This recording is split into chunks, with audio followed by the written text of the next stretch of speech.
Partridge. Aha! Great, okay. Can we drop that now, please? Give an albatross. Yeah, watch it, yeah. Who am I? I'm Alan Partridge. Are you Alan Partridge? No. Are you Alan Partridge? No? Chap over there looks a bit like a gypsy. Are you Alan Partridge? No, of course not. You couldn't host a nightly radio phone-in show, and I couldn't dump a burnt mattress in someone's back garden. So there are differences. Anyway, good evening, and welcome to the Royal Albert Hall for this evening to raise money for teenagers with cancer. We've got lots of wonderful people on the bill tonight. So we've got Rich Hall, Noel Fielding, Ricky Gervais, Little Britain, and my special guest, the original Milky Bar Kid. And, yeah. What a wonderful building. What a wonderful building. Now restored to its former glory after falling into disuse in the 1970s when it was used for illegal dogfights. Yeah, you can just imagine the heady atmosphere as two pit bulls would tear each other to pieces in front of 5,000 tattooed men with opera glasses. So, a little-known fact for you. Little-known fact for you up there in the boxes.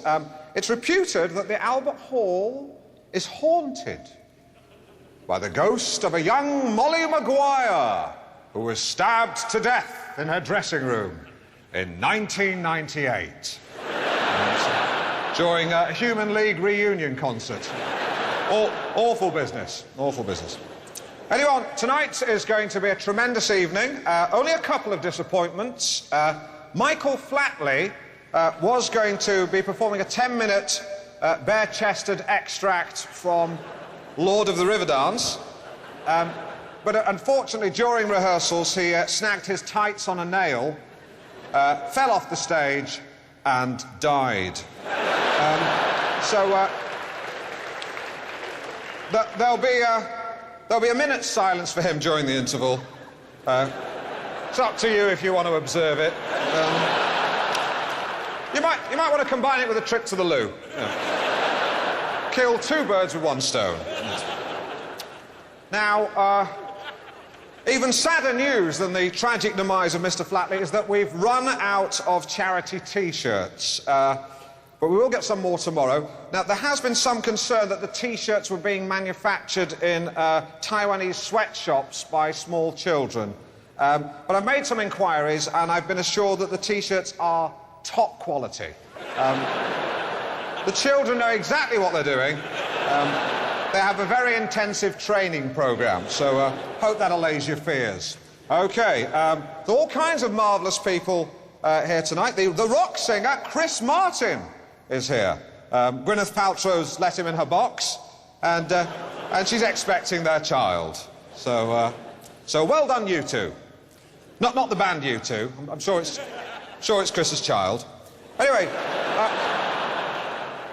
by the way, Chris, you two aren't a patch on cold plate. I love your latest album. Helps me relax while I'm doing my VAT returns in the conservatory. Just have it on in the background. Yeah. Why does it always rain on me? Lovely stuff, lovely stuff. Well done, Chris. Anyway, on with tonight's show. Tonight's show is about teenagers and teenage years. We all remember our teenage years and the difficulties, the problems, the fond memories, the long, hot summer days, running around, messing about in the water, laughing your head off, thinking, why am I so lonely?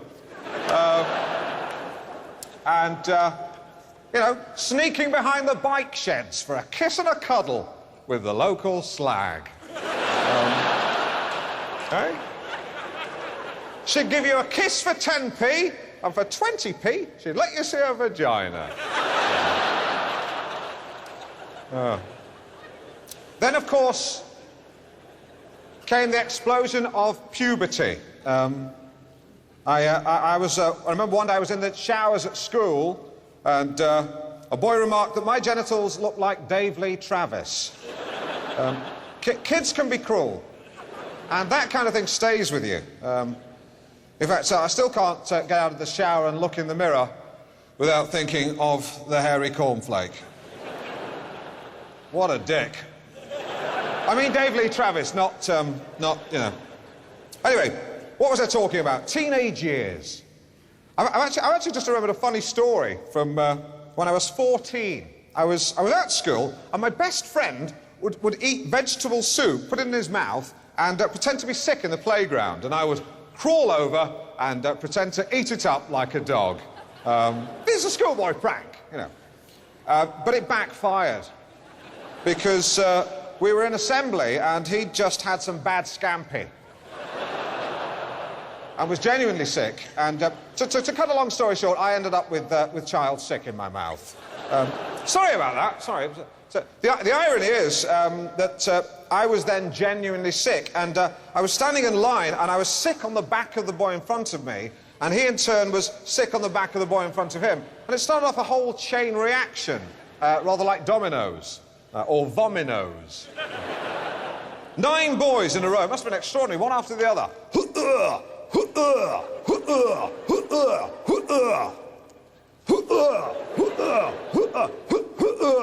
I remember the last one had a kind of double kick.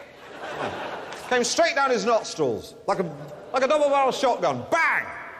Went straight over the shoulders of the boy in front of him, thus breaking the chain.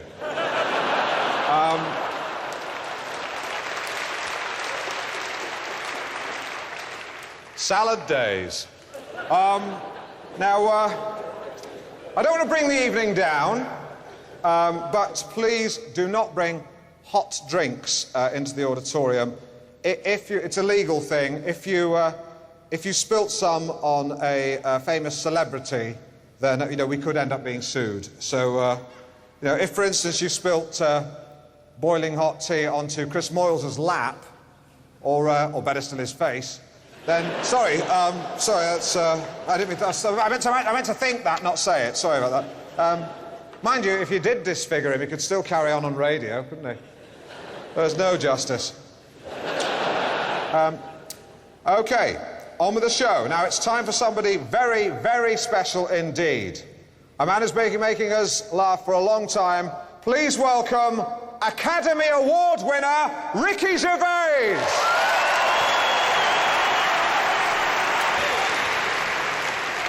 Thanks very much to Richard Jarvis. Actually, the subject of a fascinating documentary on BBC Two about life in an office. Although, I've got to be honest, I watched it and I thought it was more like a comedy. Yeah, but there's a lot of this reality TV on at the moment. You know, Sid Vicious in the jungle with Sam Fox. It's rubbish. Now, there are several celebrities who unfortunately couldn't make it tonight. JK, the hat-wearing pretend environmentalist from Jamiroquai, said he'd love to help out, but unfortunately he's watching himself being interviewed on Men and Motors and can't be asked to set the video. So, fair enough, fair enough. At least he's honest. Paul Young won't be appearing because, well, we didn't ask him. But lots of celebrities have done the kind service of donating personal possessions for auction. We have the lovely Tanya here, who's modelling for us. Lovely Tanya, lovely legs. Now, Tanya is displaying a pair of Umbro running shorts, which were previously mine. Like a lot of memorabilia, they have seen better days. The stitched-in genital hammock finally gave way last week as I was reaching up to change a light bulb. Yeah. So you don't need a genital hammock, do you? No. At least I hope not. Can't tell these days, it's very difficult to tell. But no, I was reaching out to change a light bulb, and in fact, to anyone below, it must have looked like there were 2 more light bulbs. And a penis. But there's all manner of lovely things being donated. Lawrence Llewellyn Bowen has actually sod him. I want to starve that man of the oxygen of publicity. And the oxygen of air, actually. Yeah. What did he send us? Look at that. His autobiography and 1 ticket for the Ideal Home exhibition. The fucking nerve. Lawrence Llewellyn. He's a kind of adamant for Daily Mail readers, isn't he? Now, Lot 3 is Roger Daltrey has kindly donated his garage door. It's one of a pair. It's been in loot for 5 weeks and he can't shift it. He's invested in a new traditional wooden door, which is light sensitive to the approach of his Volvo XC90, which he's asked us to mention. Not sure why. There you go. You can take it off now, lads. Tonya has 2 other items. You can take the door away now. Thanks. Unbelievable. Tonya has 2 more items. This is Dennis Waterman's original suede jacket from Minder, which has a reserve price of 50p. Right Said Fred have donated as a T-shirt. Didn't even ask them for it. I think it's a desperate bid to get back in the limelight. Yeah. I won't bother auctioning that. Just drop it in at the Scope shop on Monday. So I won't make a special trip. I'm just actually travelling to see my sister on the way. She's a bit depressed. She's just had an hysterectomy. Où est ma womb? Anyway,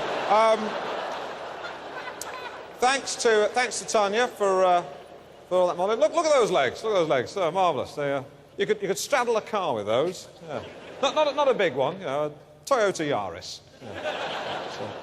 So, by the way, Tanya's not for auction. Yeah. No, wouldn't like to put a reserve price on her.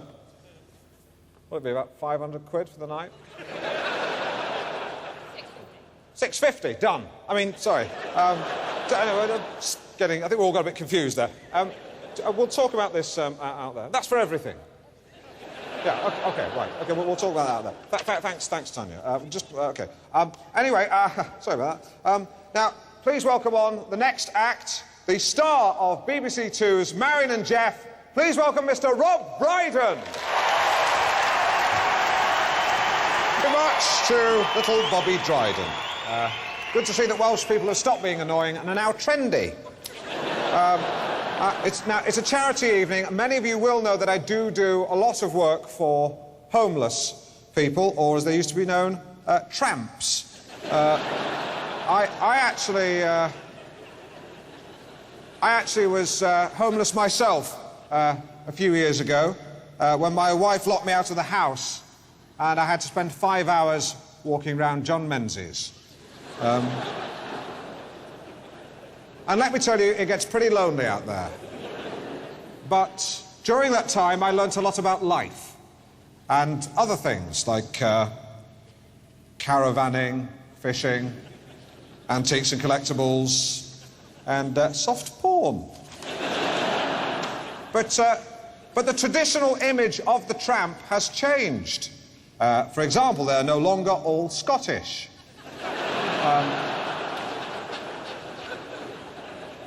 Actually, when they were all Scottish, I actually went to Scotland to see if all their tramps were English.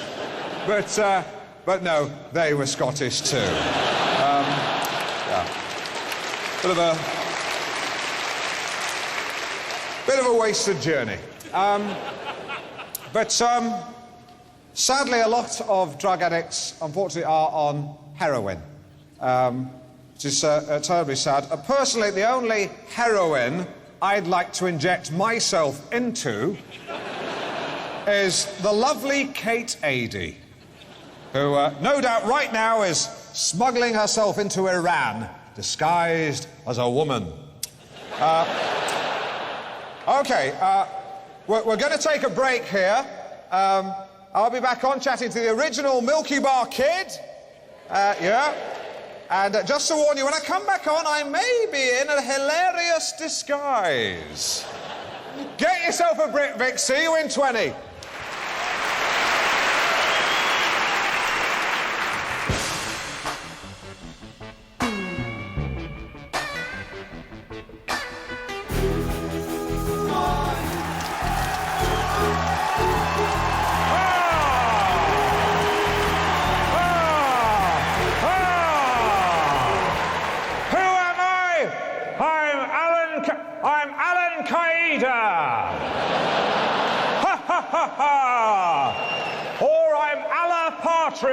Partridge, they both work. Ha ha ha! Ah, oh, hello, madam. Do you like my suspect package? Ha ha ha! It's been unattended for ages. Ha ha! Oh, watch it, you lot. I'm Alan Partridge. Shiver me timbers. Where's my mate with the hook? He'll be along soon, and then you're all for it. Ha ha! Go on, hiss me, boo me, oh, sorry. Sorry, I think this has backfired. Sorry, yeah, sorry about that. So it was actually Ricky Gervais's idea. Well, clearly been set up. The man's a shit. See, the beard, actually, is from another costume. I actually in rehearsals for a stage version of Jesus of Nazareth. Yeah. Yeah, it's very good. I play Jesus, of course, and I've got a great cast. David Dickinson is Judas Iscariot.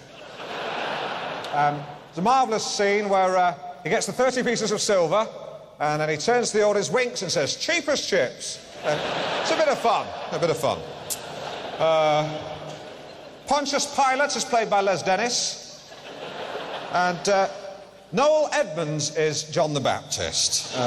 It's a very moving scene at the end when his head is presented on a silver platter to Salome, played by Jade from Big Brother.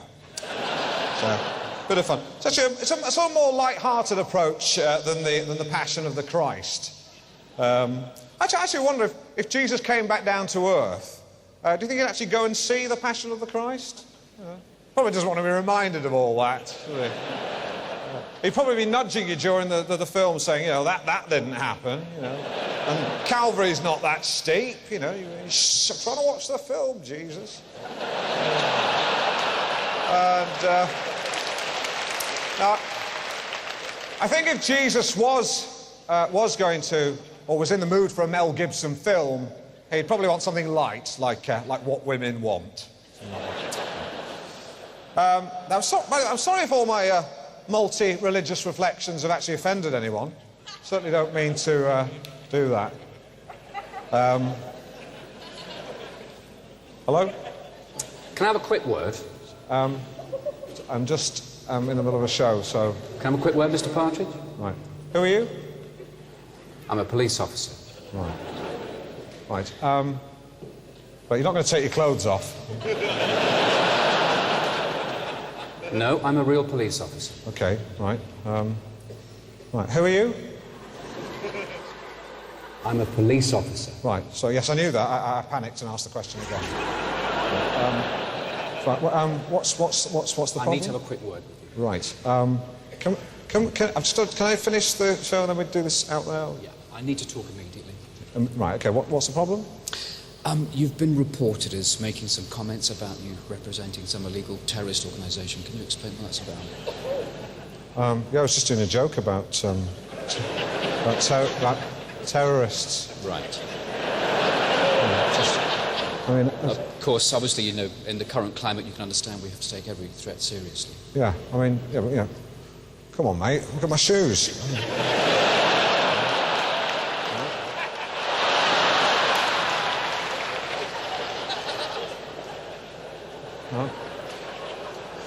I look like Ali Bongo. He's not on your list, is he? Just trying to break the ice, lighten up, flat-foot TJ Hooker. You see, I can appreciate that, you know, what you were saying was in jest. It was in jest. I got this from Hamleys. Yeah, Alan. I know. I mean, I wouldn't take it on an aeroplane. Alan, this is... No, not in my hand baggage, anyway. This is a public place, yeah. OK? In the current state of alert, all right, you could be causing a breach of the peace, OK? People are very nervous.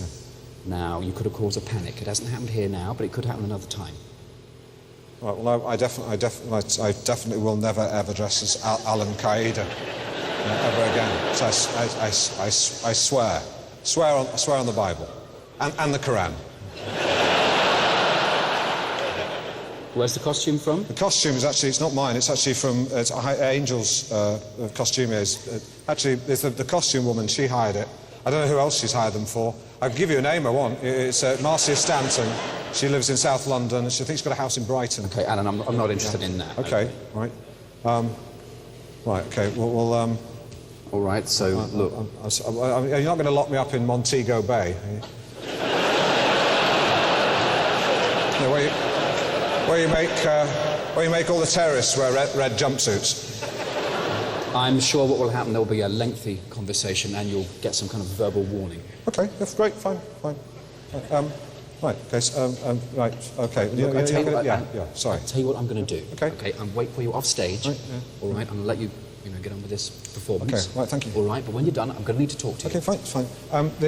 But you can wait in my dressing room if you want. There's a minibar and there's a bed. You can have a kip if you like. It's just actually, if you go in my bag, I think you'll find a large bag of Walker's Sensations.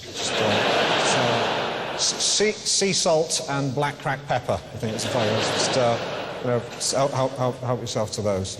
Actually, there's a TV. If you put the TV on, you should catch the end of Midsummer Murders. Yeah, keep the old grey cells. Yeah. Okay, yeah, so far. Yeah. So, is he gone?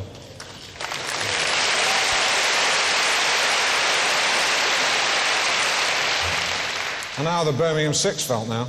Unbelievable. Okay, on with the show. Please welcome a very funny man, Mr. Otis Lee Crenshaw.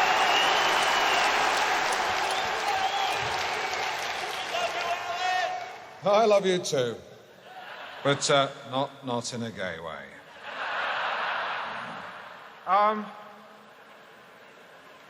Thank you to Otis Lee Crenshaw. I would, although this is a charity event, I would like to use the opportunity to read an extract from my new novel, which has real film potential, if anyone out there has access to funding. Okay, it's a nightmare vision of the future, and it's called Angliageddon.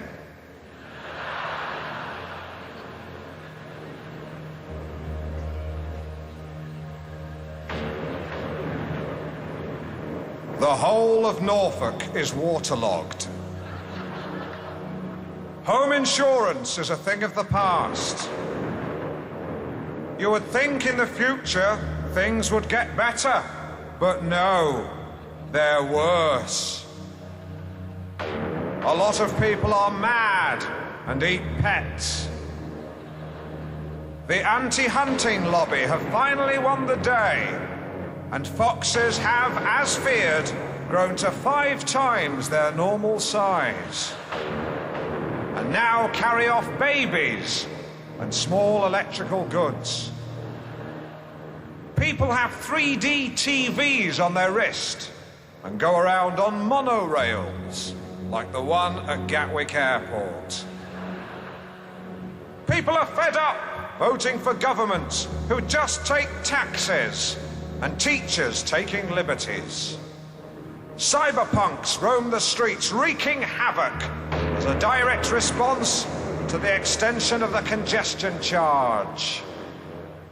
Red King Ken Livingstone, the 8th, has 6 wives, but not separately, all at the same time. That's the twist. 3 turn out to be evil robots. Anne Boleyn, Jane Seymour, and Anne of Cleves are robots. But they only find out when they chop their heads off, and there are a load of wires. But they keep talking for about an hour until the batteries run out. Is this the future we want? Is this the future we want? Is this the future we want? Is this the future we want? Is this the future we want? Is this the future we want? Is this the future we want? Is this the future we want? No, absolutely not. Thank you. Yeah. I think I surprised a few people with that. I'm not sure what to do with that. I'll either develop it as a movie with 20th Century Fox, or I'll take it to the Edinburgh Festival as a one-man show. Of course, this isn't a one-man show, and coming up very soon, we've got the Milky Bar Kid. But before that, please welcome one of the men with the most fashionable haircuts in British comedy. Please welcome Noel Fielding. Hey, thank you guys. Okay, now it's time for a lovely white chocolatey trip down memory lane. 30 years ago, you couldn't get him off our screens. But then he rode out of town into the sunset. But we've tracked him down in Stoke. And he's agreed to mount his hoss for one more time. Please give a huge Albert Wall welcome. Albert Wall. I've picked my words up, that's not a joke. Welcome to Jonathan Pierce, the original Milky Bar Kid.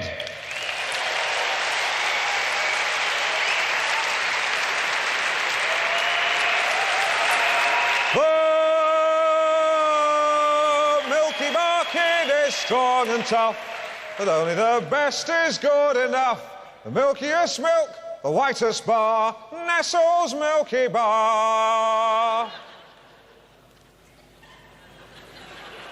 Sit down. Now, just angle your chair towards me like a chat show. Right, knowing me, Alan Partridge, you've changed. Knowing me, Alan Partridge, knowing you, Jonathan Pierce, the Milky Bar Kid. Aha. Was that an aha, or were we just clearing your throat? I was just clearing my throat. Okay. Do you want to get the aha out of the way? Aha.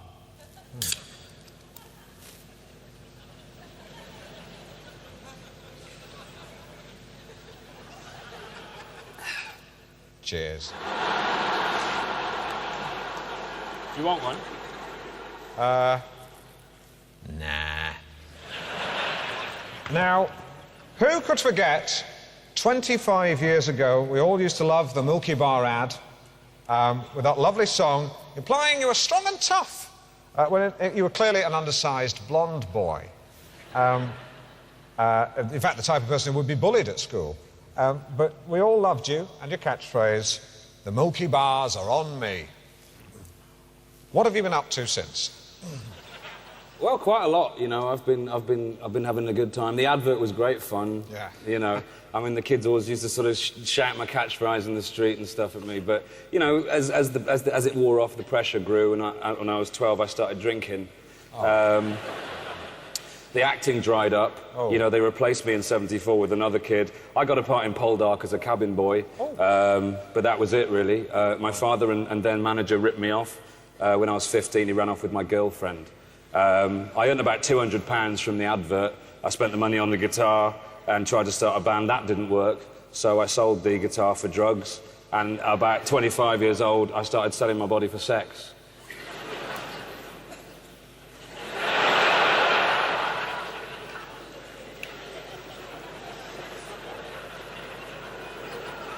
Jesus Christ. Then things really got bad. Oh, dear.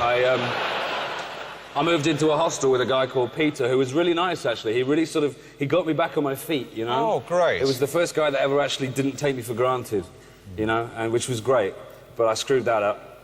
I paid him back by breaking into his room and I stole all his money, and I broke his heart, you know, I broke his heart. I ruined his life, like I ruined mine.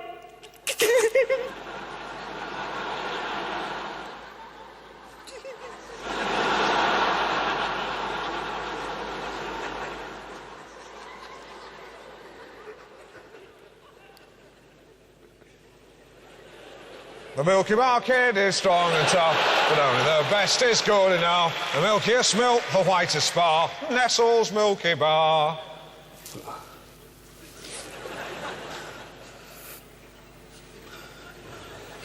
You sold yourself for sex?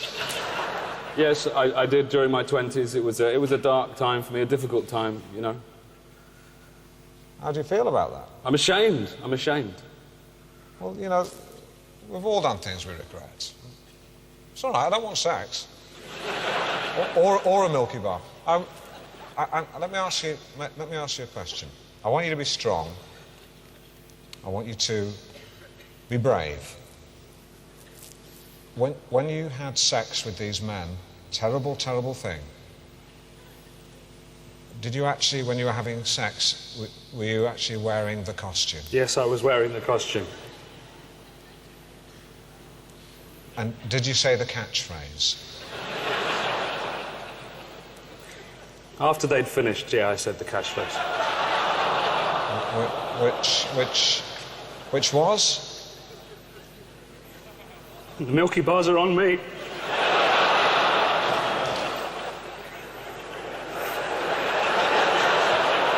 Yes, I can see how that would work. Yes. I was hoping things would lighten up again. Now it hasn't. But how did you? I mean, you were a grown man then. Where did you get the costume from? Oh, I found a sewing machine in a skip, and I made myself some chaps from an Adidas bag. Really? Is there enough material in an Adidas bag to make chaps? Yeah, yeah, absolutely, because you don't need any material here or here.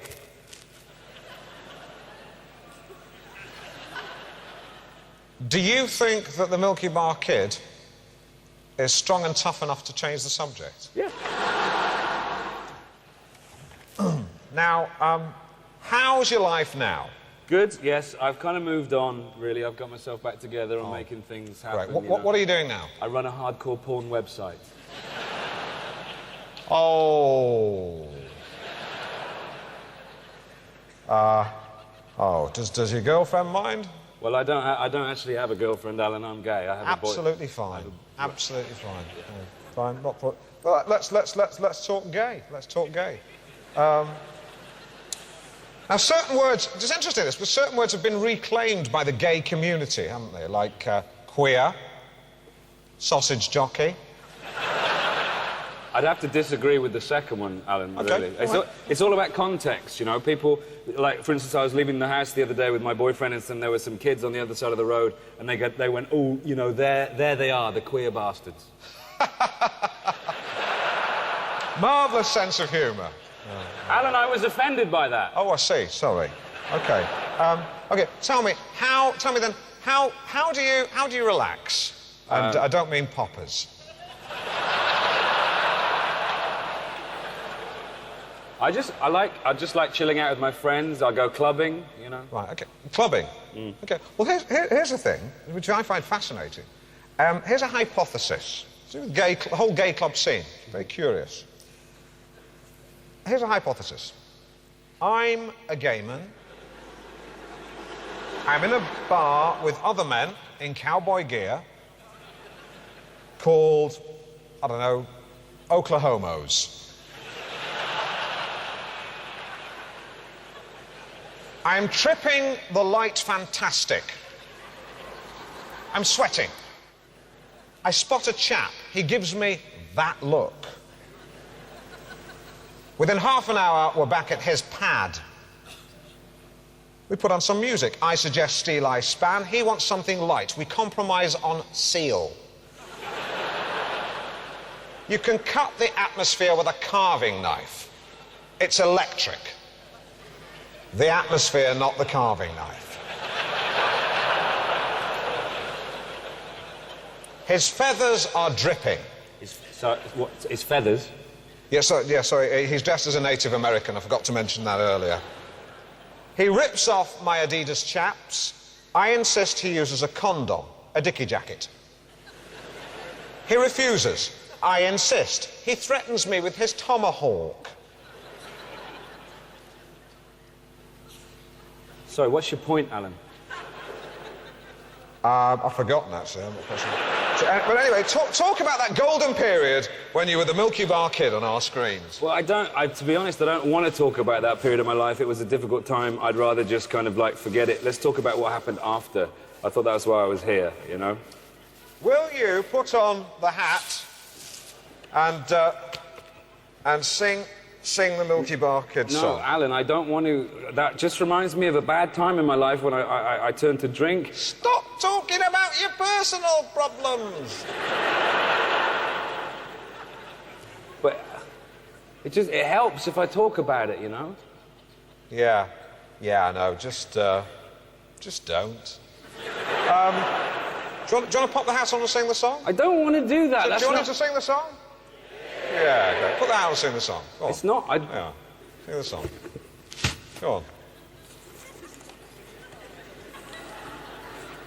The Milky Bar Kid is strong and tough, and only the best is good enough. The milkiest. Get off me! Okay. Get off me! Okay, calm down. Get off me! All right. Now, listen, be calm, okay?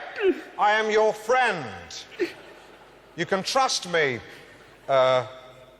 Milky. Jonathan! Yeah, whatever. Okay, you are strong and tough. Only the best is good enough. The milkiest milk, the whitest bar. Nestle's Milky Bar. It's okay. It's okay. It's okay. Get him! Get him! Get him! Get him! Here. Go on, take him off. Go on, get him. Take him off. Yeah. That's a real criminal.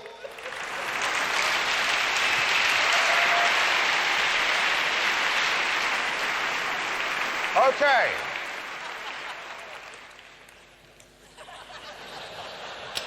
Okay. Now, it's time for the final act. Please give a big warm welcome to